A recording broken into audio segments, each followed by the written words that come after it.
tarde a todos e todas que estão nos acompanhando nesse nosso Papo Domingueiro. Queremos saudar a todos, dando um abraço a todos. Estamos iniciando o nosso momento de conversa desse domingo. E nesse domingo, dia 4 de outubro, nós temos uma atividade que é uma conversa, uma palestra sobre o nosso codificador da doutrina espírita, relativo ao nascimento. É o aniversário dele, que aconteceu nesse dia 3 de outubro de 1804, na cidade de Lyon, na França. Nascia Hippolyte Léon Denisard Rivail, que foi um grande cientista, pesquisador, educador, tradutor, autor, uma pessoa que era referência nas ciências, nos estudos de sua época, e que alguns anos depois veio a ser conhecido como Allan Kardec, que é o decodificador da nossa doutrina espírita. E para que a gente faça essa tarde, esse momento em homenagem a Allan Kardec, nós convidamos a nossa irmã Leni Rezende, que é vice-presidente do Centro Espírita Fé e Amor, em Ceilândia, lá no Distrito Federal, que gentilmente aceitou o nosso convite de vir conversar conosco nessa tarde com o tema Allan Kardec, o Homem e o Missionário. Seja bem-vinda, Leni. Muito obrigada. Está me ouvindo direitinho? Sim, fique à vontade. Tá, muito obrigada. Então, eu sou Lenir, eu moro no Distrito Federal, em Águas Claras. E o centro que eu frequento é na Ceilândia. E nós estamos aqui com muita alegria para falarmos, para honrarmos Allan Kardec e festejar a sua memória. Olha que coisa linda! Nós que nos achamos reunidos virtualmente, mas entrelaçados e juntos espiritualmente, e é com esse sentido, com esse sentimento de veneração, de admiração, de reconhecimento, que faz vibrar em nosso coração essa homenagem, celebrar a lembrança de Allan Kardec, o muito que ele representou e que ele representa em nossas vidas. O seu significado, as suas atitudes, o seu esforço, a sua dedicação, a sua curiosidade. Irmão X, ele nos diz o seguinte: pedimos permissão para associar o nosso preito singelo de amor e reconhecimento, com que te exalçam a obra gigantesca nos domínios da libertação espiritual. E nós pedimos permissão a Humberto Campos para usar as suas palavras e fazer as suas palavras as nossas palavras. Que nós, então, possamos associar um preito de gratidão, singelo, simples, um preito de amor, de reconhecimento, para exalçarmos, para reconhecermos, para admirarmos, continuarmos admirando e estudando essa obra gigantesca que tem por objetivo nos libertar espiritualmente. Em nossas palavras, nós não referiremos apenas ao professor emérito, que foi Hippolyte Léon Denisard Rivail, mas nos referiremos ao discípulo de Jesus, que é isso que tem que ficar para nós. Não destacaremos aqui, com tanta ênfase, não somente os seus títulos de cultura, o seu prestígio, que ele desfrutava junto à sociedade parisiense. Não destacaremos aqui o brilho da sua presença nos fatos históricos, nos fatos sociais, nos fatos científicos, mas nós evidenciaremos esse espírito ilustre, esse nome ilustre desse cidadão estudioso, desse pesquisador curioso de assuntos científicos, que sempre demonstrou ser o professor Rivail. E assim, amigos, nós vamos lembrar também que Rivail, depois que se torna Allan Kardec, mesmo antes disso, ele é um amigo fiel do Cristo. E como amigo fiel do Cristo, ele se torna amigo da humanidade. Ele se torna amigo do homem, da sociedade. E nós encarnados, desencarnados, agradecemos espiritualmente pela coragem, pela sua abnegação, pela sua renúncia, pelo esquecimento de si mesmo, para entregar ao mundo a mensagem da espiritualidade superior. Foi esse esforço, foi essa determinação, foi essa boa vontade desse espírito de curiosidade, de pesquisador, investigativo, que Kardec chegou onde pôde chegar, onde estava determinada a sua missão. Mas a nossa companheira Fernanda já nos faz um prelúdio do renascimento de Kardec. Ele renasceu no início do século XIX, como diz ela, a 3 de outubro de 1804. E nós podemos, então, perceber hoje, à luz da doutrina espírita, que é essa doutrina amada, essa doutrina esclarecedora, as revelações advindas da espiritualidade maior. Nós podemos perceber as verdades que chegaram até nós. E Rivaio, ou Allan Kardec, ele reencarnou como missionário e obedecendo a um planejamento superior, tendo em vista o cumprimento do Cristo, de enviar à Terra um outro Consolador, explícito, lá no Evangelho de João 14, de 1 a 17 e 26. E eu rogarei ao Pai, e ele vos enviará outro Consolador, a fim de que fique eternamente, olha o advérbio, eternamente convosco. Mas quem era este homem a quem Jesus entregou uma tarefa tão complexa, tão profunda, a quem Jesus confiou com tanta alegria, sabe, com um espírito mesmo assim de fé, a esse espírito nobre, a esse espírito fiel, que entendeu muito bem a proposta do Cristo. Rivaio era um homem de caráter sólido, era uma consciência nitidamente superior como um homem reencarnado. E esse homem notável, que aprendemos a amar, que aprendemos a respeitar, esse educador, emérito educador, escritor, filósofo, estudioso, praticante do magnetismo animal, um descobridor. Ele investigava sobre o magnetismo animal. Ele formou-se, a sua formação foi na escola de Pestalozzi, na Suíça. A grande influência que os fundamentos educativos de Pestalozzi teve na vida de Rivaio. Ele foi educado com severos princípios de honradez, de retidão, de ética, de retidão moral. Ele foi educado com a filosofia do amor. Ele foi educado com a filosofia, com os princípios da descoberta, uma educação inovadora para os seus tempos, onde o aluno aprendia a aprender fazendo.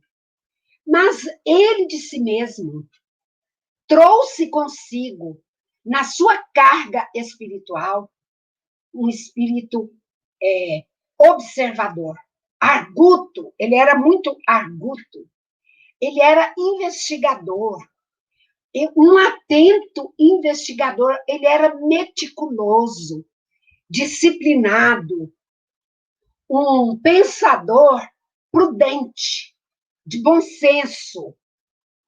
E ele pensava, descobria, com interesse profundo, com acentuada vocação para o magistério. Tanto que se tornou professor. Ele não utilizou das outras ciências para o magistério. Aos 24 anos de idade, Kardec reformula todo o sistema de ensino da França. 24 anos, um menino ainda, um jovem, e ele reformula todo o sistema de ensino da França. Preocupado para que todos tivessem acesso à escola, ele recorre ao poder público, pedindo, solicitando, escrevendo documentos de uma escola para todos. Dava cursos gratuitamente. Por muito tempo, ele deu curso de aritmética, escreveu um manual para as mães ensinarem os filhos em casa sobre aritmética. Kardec, vamos dizer assim, visitou várias outras ciências que contribuíram para essa independência do pensamento, para essa consistência do seu pensamento de pesquisador. Lá no castelo de Yverdon, Kardec, junto de Pestalozzi, ele aprendeu lições fundamentais para também trabalhar o seu caráter, a sua personalidade, que ele já trazia do mundo espiritual, um espírito atento. Ele aprendeu as lições de fraternidade, igualdade e liberdade, não é? A trilogia da França.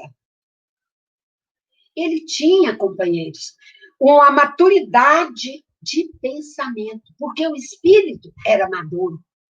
Ele tinha um alto grau de inteligência, que o diferenciava dos demais jovens da sua idade cronológica. Ele era um um discípulo dileto de Pestalozzi. E Pestalozzi tinha como, vamos dizer assim, uma linha de raciocínio, o amor é o eterno fundamento da educação. Era essa base de ensino de Pestalozzi. Kardec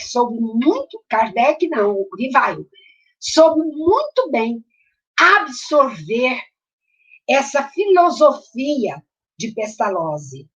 O amor é o eterno fundamento da educação. Aí Herculano Pires nos afirma que Pestalozzi seria o pai espiritual de Rivaio. E o Herculano diz que Pestalozzi foi o guia, aquele guia seguro, aquele guia firme, que levou o menino Denizar Rivaio ao desenvolvimento de toda a sua perfectibilidade possível. Então, olha a influência que Pestalozzi usa para o desenvolvimento de Rivaio como cidadão, como homem, como ser social. Rivaio, a gente sabe, pelo que a gente lê, pela sua biografia, pelo que nós acompanhamos, que ele tinha uma mente ilustrada pela instrução. Ele era amante do conhecimento, amante do saber. Ele buscava sempre, ele tinha sempre essa curiosidade, buscava sempre novos conhecimentos. Isto consolidou o seu espírito no viés educativo, no viés da educação. Isso trouxe consistência, determinação para que ele pudesse se tornar o educador emérito que ele se tornou. Francisco Thyssen, em um dos artigos que ele escreve sobre o Allan Kardec, ele diz assim: durante a sua existência, Rivaio procurou educar, e educar sempre, intelectual e moralmente, objetivando a construção de um mundo melhor. Então, mesmo antes de conhecer a doutrina espírita, de codificar, de organizar, de sistematizar a doutrina espírita, ele já era um coração generoso. Por quê? Porque ele tinha essa índole, ele tinha essa vontade, esse desejo de educar. E educar sempre. E ele não pensava apenas na instrução intelectual, no cognitivo. Ele pensava no moral do indivíduo, na mudança, na transformação do indivíduo. Rivaio, ele teve uma formação tão preponderante para a posteridade do seu trabalho, que a sua formação foi humanística e humanitária. Desculpem, é a secura. Então, fique à vontade, se quiser beber um golinho de água para melhorar aí um pouquinho, a gargantinha é melhor, né? Para já ir umedecendo. Nossa colega fala direto do Distrito Federal, e a gente estava conversando um pouquinho antes, e ela está falando que está um pouco quente, está um pouco seco o clima lá. Então, Rivaio, ele teve uma formação com a base humanística e humanitária, à altura das exigências que as tarefas posteriores iriam pedir para ele, à altura das tarefas que o alto iria solicitar dele. Então, essa educação humanística, humanitária, deixa o professor, o educador, mais sensível para as condições da humanidade, da sociedade. Há quem afirme que em Kardec ou no Rivaio nós percebemos a sabedoria de um Sócrates, a prudência de um Pitágoras e a sublimidade moral de um Francisco de Assis.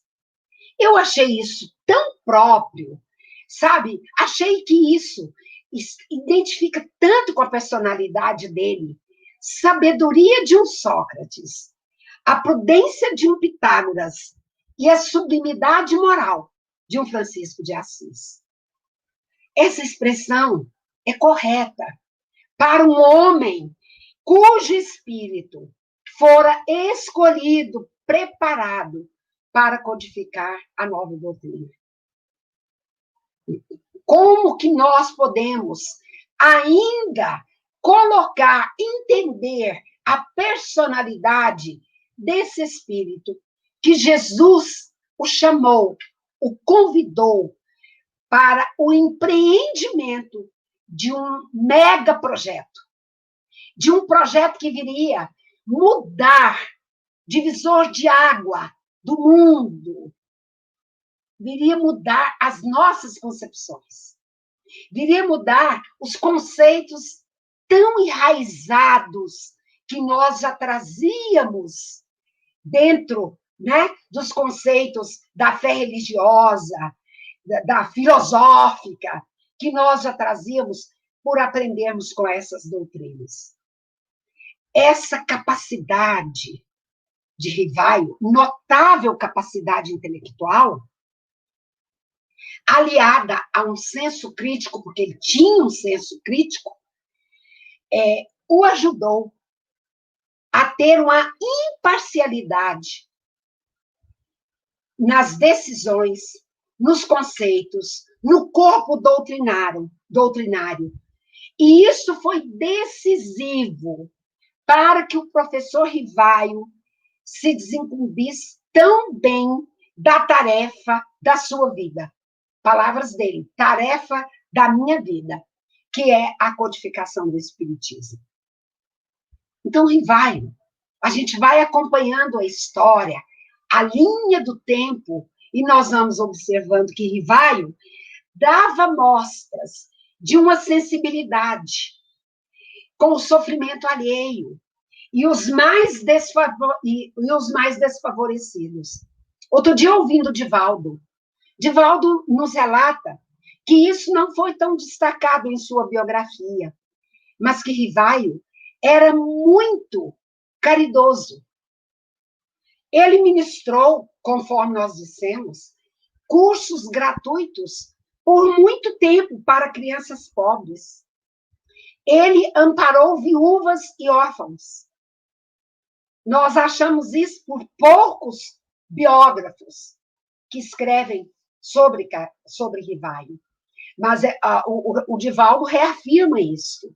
Então, ele era extremamente caridoso, humanitário. A sua formação não foi humanitária e humanista? Então, nós vamos, através do tempo, lendo sobre este espírito reencarnado, como Hippolyte Léon Denisard Rivaio. Quem era ele como homem? Quem era ele como cidadão? Como a influência da vida dele foi determinante para o momento da codificação. E aí nós vamos relembrar. De tempos em tempos, surge no seio da humanidade os missionários. Os missionários do Cristo. Quantos vieram antes do Cristo? Missionários, profetas. Quantos vieram antes para preparar o terreno, para trazer as verdades à medida que a sociedade poderia absorver, aprender, assimilar essas verdades. Esses missionários, são enviados para impulsionar o progresso com o conhecimento de coisas novas. Então, vêm os missionários falar de coisas novas, desconhecidas, não aceitas, refutadas pela sociedade. E aí vem o nosso querido Allan Kardec, o nosso querido Rivaio, trazer a grande verdade, parcelas da grande verdade, até onde a nossa mente humana pode alcançar. Kardec foi instrumento dos missionários do bem, dos enviados do Cristo, para trazer as verdades eternas através da doutrina espírita. Ele, sem dúvida nenhuma, né, companheiros, é um desses enviados de Jesus para a reconstrução da nossa sociedade, a nossa reconstrução terrestre, para a iluminação, para a libertação, a nossa libertação, a libertação da nossa ignorância, com essa mensagem grandiosa através do Espiritismo. A gente tem toda essa certeza, nós temos toda essa convicção de que ele é o mensageiro da luz, de que ele é o bom senso reencarnado, de que ele cumpriu a sua tarefa. E reconhecemos, então, em Hippolyte Léon Denisard Rivaio, que reencarnou com uma missão definida, ainda diz o Francisco Thyssen, em uma de suas mensagens, mas que ele estava sujeito a todas as vicissitudes do caminho, assim como nós. Ele poderia falir diante dos chamamentos do mundo. Ele poderia sucumbir. Ele poderia fazer os atalhos da vida. Ele poderia desistir ao peso da oposição ferrenha que ele sofreu. Ele teve muitos opositores, aqueles que se acomodavam aos preconceitos, às ideias estratificadas no tempo, aqueles que não abriam mão dos conceitos ou dos preconceitos que já haviam adquirido e que não queriam a reforma, que não queriam a mudança, que não queriam a transformação, que não queriam ressignificar os seus conceitos. Então, Francisco Thyssen nos diz, ele reencarnou com a missão definida, mas sujeito às vicissitudes. A gente sabe, não é novidade para ninguém que Kardec não falhou. Apesar de sujeito a essas vicissitudes, né? Diante dos opositores, ele atendeu ao chamamento do Cristo. Se a gente voltar na história, para contextualizarmos que momento foi esse que o Consolador prometido chegou para nós, nós vamos nos transportar no tempo. E lá no passado, caminhar nesse passado, nós vamos sentir a época, os seus costumes, as suas limitações, as dificuldades, os preconceitos que existiam, as grandes ideias voltadas para a identificação filosófica de uma maneira diferente desta que nós vemos na doutrina espírita. Que época que Kardec esteve entre nós? Kardec esteve entre nós, conforme nós falamos, no início do século XIX. Século XVIII, final do século XVIII, início do século XIX, nós passamos por grandes dificuldades. Mas se a gente recuar um pouquinho, se a gente for lá na Idade Média, que é chamado período das trevas, o período da escuridão, o período de imensa religiosidade, mas onde havia muito medo, havia muita repressão nas expressões das ideias. A humanidade era subjugada, a humanidade permanecia na escuridão, a humanidade ela era flagelada pelas pestes. Ela viveu o terror das fogueiras nesta época da Idade Média, a época da Inquisição, a época do crime, da fé cristã, das cruzadas, do Santo Ofício, da guilhotina. Olha quantos desencarnaram sob o terror da guilhotina na França. Era um período de fome, de guerras, de bruxarias, de superstições. Os médiums eram chamados de bruxos e eram queimados. O povo recorria às superstições para explicar aquilo que eles achavam fora da natureza, extranatural. Então, a Idade Média, que carrega esse estigma da Idade das Trevas, foi esse período caracterizado, assim, pela intensa religiosidade, mas pela intensa ignorância da bondade de Deus e das coisas espirituais. Quase 1000 anos em que a Igreja Católica, sem nós destacarmos nada de mal da Igreja Católica, como diz o Chico, a nossa religião mãe, com os seus papas, antipapas, teve, assim, um poderio muito grande, um poderio militar, um poderio financeiro, um poderio muito rico, querendo aumentar as suas fronteiras e as suas riquezas, ambição, um desvario em ter, um desvario, uma ambição desmedida, e fazia pressão para manter a sua versão sobre o cristianismo, para manter a rédea sobre a massa, sobre os povos. A gente sabe que a igreja era a superioridade absoluta sobre todos os que não a seguiam ou que não entendiam, que não aceitavam a palavra de Deus. Porque aí a igreja ameaçava com as penas eternas, com os castigos, com o inferno, com as punições.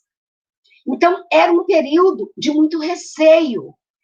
Parece que um abandono da nossa conexão com o alto, da nossa conexão com o Criador, que é justo, soberanamente justo e bom. E as pessoas, como reagiam? Então, éramos nós, estávamos lá, certamente, nesse período. As pessoas temerosas do fogo do inferno, por conta dos próprios erros, por conta das suas imperfeições, dos seus pecados, compravam o perdão. E comprava que jeito? Com pedras preciosas, com luxo. Então, estava salvo depois que comprava, passava isso para a igreja. Isso foi um período de estagnação no nosso crescimento espiritual. Foi uma estagnação do conhecimento, da cultura, das ciências. Um período que foi envolto em sombras, que se opunha à luminosidade. Mas chega o século XIX, que é o período do iluminismo, é o período da razão. Aí ganha força as artes, a cultura, ganha força as ciências, a filosofia. Mas neste período, a filosofia era a filosofia do desespero. Também foi o período da filosofia positivista, da racionalidade, do pessimismo, onde as ideias materialistas ganham força.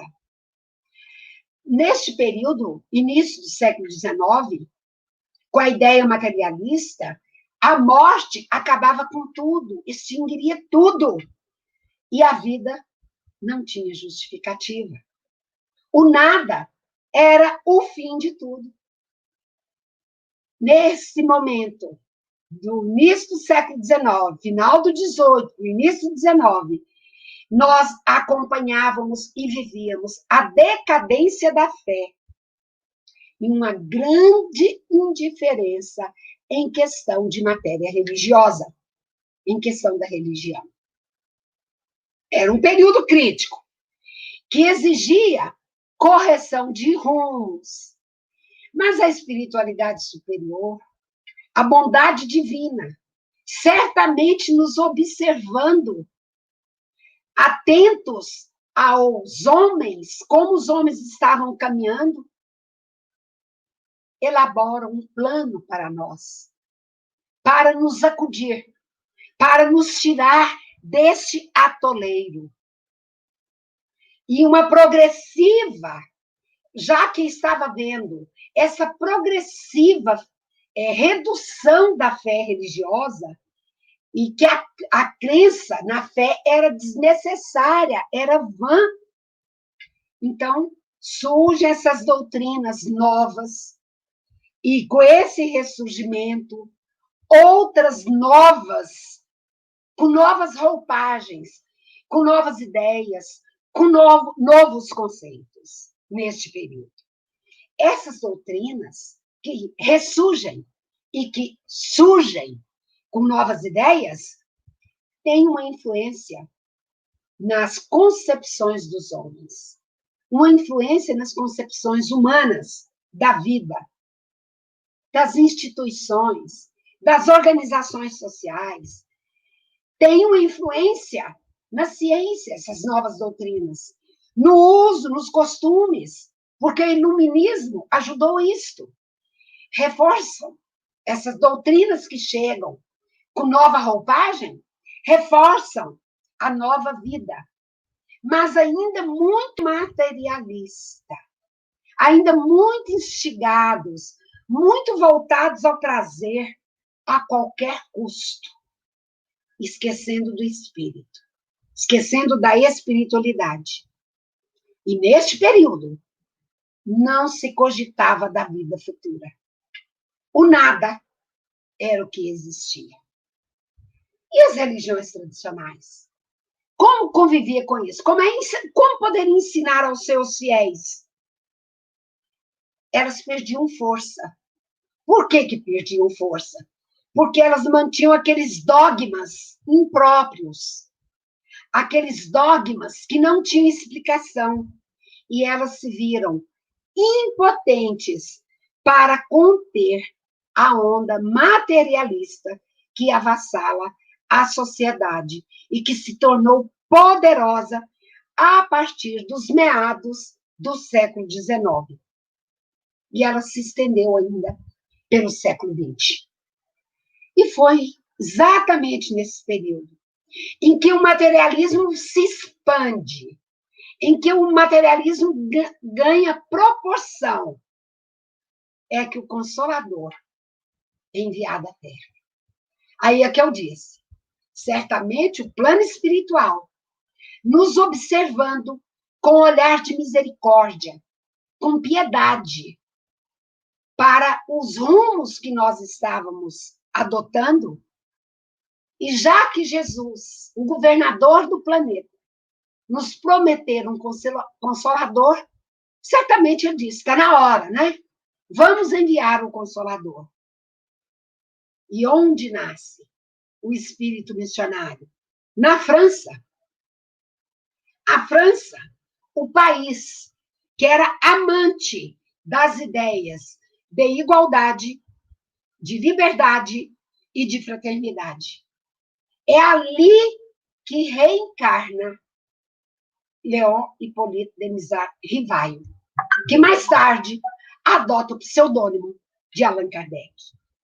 Então, a França teve a honra, a glória de contar entre os seus filhos aquele que viria a ser Allan Kardec, o emissário de Jesus. Por que que ele viria? Por que que Jesus precisaria de um missionário? Para a reconstrução dessa sociedade que nós descrevemos. Uma sociedade materialista, que fazia suas opções para o nada, para o prazer a qualquer custo. A restauração da nossa plenitude, da plenitude do espírito imortal, do evangelho, seu evangelho. Jesus, com comiseração, olha para a terra e vê que o seu evangelho está sendo distorcido. E é preciso que a mensagem seja trazida com conforto, com esperança, pregada, como foi pelo doce Rabi, ensinada, exemplificada por ele e por seus apóstolos. Não podia perder esta essência. Precisava ser vivificada. E o Consolador teria este papel. Em 1854, Rivaio houve pela primeira vez, aí a gente começa a falar do missionário, a falar das mesas falantes, das mesas girantes, que todos nós, ao estudarmos a doutrina espírita, os seus princípios, os seus fundamentos, nós aprendemos. Inicialmente, eram mesas girantes que giravam, que falavam, fenômenos inexplicáveis, mas que foram testemunhados por milhares de pessoas nos Estados Unidos e na Europa. Acreditou-se que se tratava de um fenômeno magnético. O próprio Kardec pensou nisso. Mas foi nessas reuniões que Kardec, ou que Hippolyte Léon Denis Rivail, começou os seus estudos sérios dos fenômenos psíquicos. E ele viu ali uma nova ciência. Então, ele começou a aplicar a essa nova ciência o método. Porque toda ciência, para ser entendida, tem que se aplicar um método. E ele aplicou o método experimental, que é o método científico, que é o método da pesquisa racional, metódico, disciplinado, observação dos fatos. Ele observava os fatos para depois chegar às conclusões. Ele observava cuidadosamente como ele tinha esse espírito investigativo, ele comparava, ele deduzia as consequências pelo encadeamento lógico das ideias. Ele obtinha respostas precisas, profundas, lógicas, do ponto de vista da filosofia. Ele não achava nada que pudesse contradizer naquelas falas, naqueles fenômenos dos quais ele participava.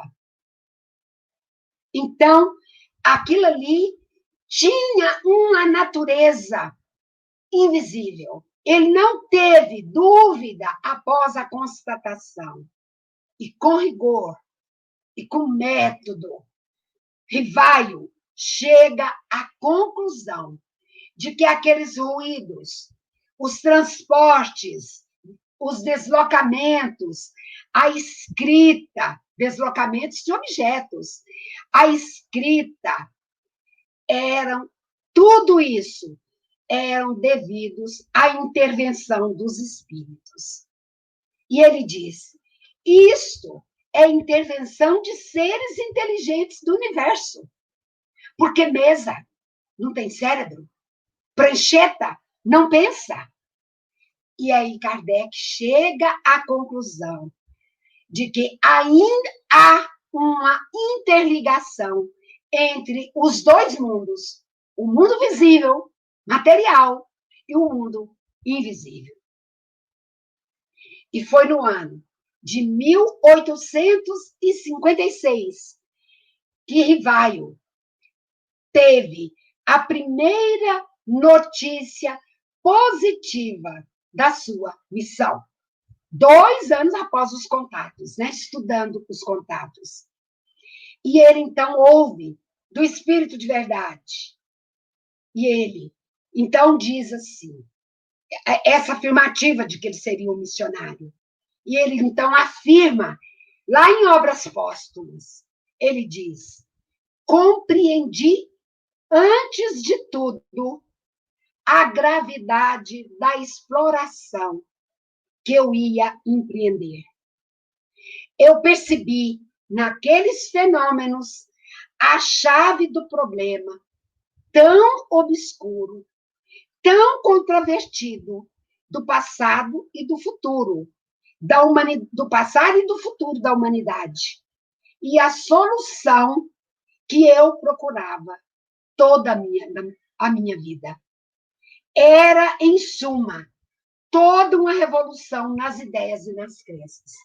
Pensa, um homem das letras, um homem de várias ciências, um homem acostumado com o magnetismo, um homem conhecido no país, ia mudar a sua crença.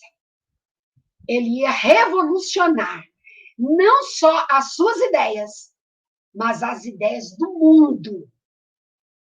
Então, ele se entregava docilmente como instrumento da espiritualidade maior, dos missionários da luz, para a codificação, para a chegada das ideias iluminativas. Aí o Espírito Verdade confirma-lhe a missão, fala para ele do significado, alerta-o dos percalços, das adversidades que ele iria enfrentar, mas também realça sobre as doces recompensas que adviriam da sua missão, que adviriam da missão que lhe estava destinada. E o Espírito Verdade, então, diz para ele, lá em Obras Póstumas, que nós retiramos esta fala, a missão dos reformadores é prenhe de escolhos e perigos. Previno-te de que é rude a tua missão, porquanto se trata de abalar e de transformar o mundo. Olha a grandeza dessa ideia. Um homem, mas que expressa a fala dos espíritos, ia transformar o mundo inteiro. E o Espírito Verdade continua dizendo para ele: não suponhas que te baste publicar um livro, 2 ou 10. Não. Perseguições, calúnias, traições, você será alvo de tudo isso. Aceita, sem vacilar, sem titubear, a missão que lhe é confiada. E se entrega humildemente à oração dos livros, à escrita dos livros, para em seguida ficares tranquilamente em casa. Tens que expor a tua pessoa. Um homem conhecido na França, que faz uma proposta de mudança da estrutura da educação da França, que até hoje serve para lá, iria mudar tudo. Seria anônimo. Apagaria o seu nome para dar impessoalidade à nova doutrina que surgia. Ele não quis ligar o seu nome tão conhecido. Hippolyte Léon Denis Rivaio, e aceita a sugestão de um dos espíritos da codificação, que disse para ele que em encarnação anterior ele se chamava Allan Kardec. Mas naquela vontade, naquele desejo, naquela abertura de sentimento, porque ele compreendeu a tarefa que ele ia empreender, o projeto que ele iria enfrentar. Ele ora e ele diz assim, pegamos algumas palavras de sua prece. Nenhum desejo, aliás, continua o espírito, nenhum desejo tenho certamente de me vangloriar de uma missão na qual dificilmente creio. Ele está dizendo, tá? Se estou destinado a servir de instrumento aos desígnios da providência, que ela se disponha de mim. Então, como que diz? Olha, eu me entrego. Eu estou aqui disponível. E o professor Rivaio não vacila, não titubeia. Diante daquele quadro que o Espírito Verdade lhe apresentou com sinceridade, das dificuldades, dos dissabores que ele iria enfrentar. O que é que ele faz? Ele elevou o pensamento a Deus em uma prece e revelando todo o seu espírito de humildade e de submissão à vontade superior, ele ora, agora que é a prece. E ele diz, Senhor, pois que te dignaste lançar os olhos sobre mim para cumprimento dos teus desígnios, faça-se a tua vontade. Está nas tuas mãos a minha vida. Dispõe do teu servo. Ampara-me nos momentos difíceis e com teu auxílio e as dos celestes mensageiros, tudo envidarei para corresponder aos teus desígnios. Olha o gesto de humildade, de compreensão. Olha como ampliou o seu pensamento quando o Espírito de Verdade, mostrando para ele um quadro, não amedrontando, não é isso, não é um quadro de receio, de punição, não é um quadro de amedrontar, não, é dizer para ele a verdade. Olha, você terá para frente os percalços, você terá as adversidades, porém, siga, se você quiser, porque se você não quiser, a espiritualidade tem outra que ocupará o seu lugar. Aí Kardec, a partir desse dia, passa a compilar, passa a organizar, passa a revisar, passa a pôr em ordem as comunicações que lhe chegam, comunicações diversas, dando-lhes forma. E assim, Kardec estrutura toda a base filosófica, científica, religiosa da doutrina espírita. Com este espírito arguto, atento, submisso, Kardec dá esse impulso ao progresso da humanidade e sistematiza o conjunto de ideias dessa nova doutrina que chega para nós pela vontade do Criador. Estava então dado o passo inicial a esta nova doutrina, bela, esclarecedora, confortadora, graças à cooperação da espiritualidade superior, à frente do espírito de verdade, que o plano espiritual planejou, organizou e que foi representado no plano material por Allan Kardec. Ele foi o representante das ideias que vieram de cima. Esse foi o marco inicial que assinala as fronteiras de uma nova era, uma era de conhecimentos espirituais, que até então a humanidade não tinha acesso.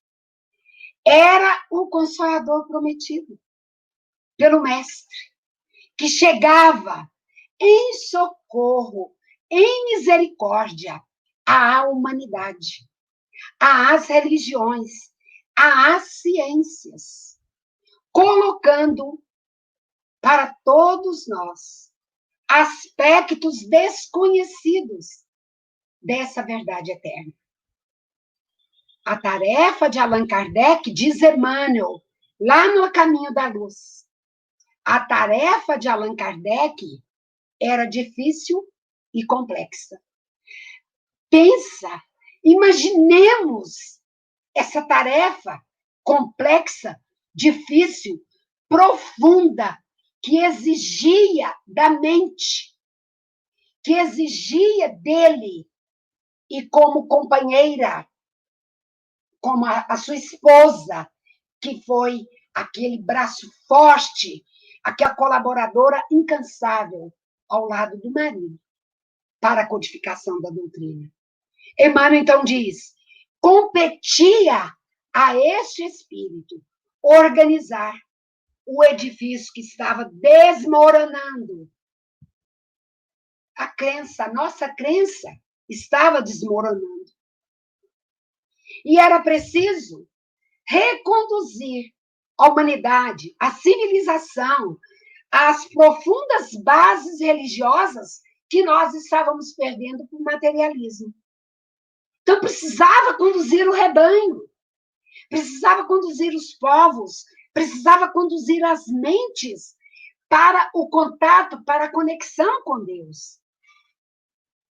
Então, todo este contato, todo este esquema, eu fico pensando, meus companheiros, queridos amigos, no esquema, na estratégia montada para que Kardec lançasse 5 obras básicas da doutrina espírita, após cuidar, após zelar do seu controle, o controle universal do ensino dos espíritos, para que não houvesse contradições, para que não houvesse palavras que uma desmentisse a outra, uma ideia desmentisse a outra.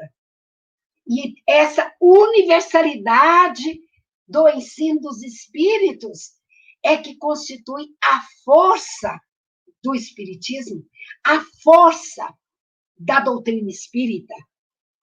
E é esse controle universal que ele fez, comparando, examinando, avaliando as várias comunicações, mais de 1000 centros espíritas participaram da codificação, as mensagens chegavam com o mesmo tema, com o mesmo teor, e Kardec comparava, analisava, para garantir a unidade futura do Espiritismo e para anular as ideias, as teorias contraditórias. É grave, foi grandiosa a responsabilidade de Kardec. É muito mais grave a nossa responsabilidade de pretender pensar por Kardec, decidir por Kardec, agir por Kardec, sem correr o risco de descaracterizar o Espiritismo. Quando nós assim agimos, no seu lugar, quando nós interferimos nas ideias vindas do plano espiritual, nós falseamos a doutrina. E nós, espíritas, é o nosso convite, ao encerrarmos a nossa fala, a nossa reflexão. Saibamos guardar a fidelidade, com fidelidade, à obra, fidelidade a Jesus, fidelidade a Kardec. A codificação espírita, nós devemos ao missionário. Ela será sempre atual em suas bases e em seus fundamentos. Nada está ultrapassado nas bases e nos fundamentos da doutrina. E cabe a nós, espíritas sinceros, nos atentarmos para a verdadeira continuidade da revelação.